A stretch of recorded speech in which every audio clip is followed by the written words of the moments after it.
Yantoso na make say owura bia wono no wato enuboni mu no mu ntentan se school ba ku bia wo kro no mu na ho e na odi aye shepeten jesa ne yemu anka no akogina ho no aye ho basa nti ama adesua ene addicts se denke wo se koso no enkoso sa kase no etosui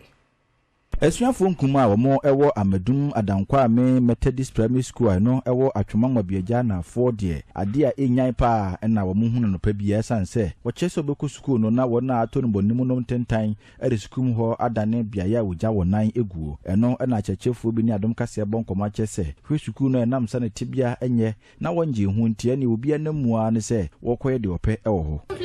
community na omumua ye sanso sa say bia we can say Monday na for class no yem brana boys ya bed snacks na hanu no we even anyema bonne kra cost we toilets and ne begugu habasa na ha say na say any doors and say close hat the man na me na ya de high say what Premtobre Kasee bia na hanu na so nyema nkiti ma ye nyema ye de enkoso ma ye even teachers cry ba you right na ba bia e be kwakoye ye huye ye ni bi wa ha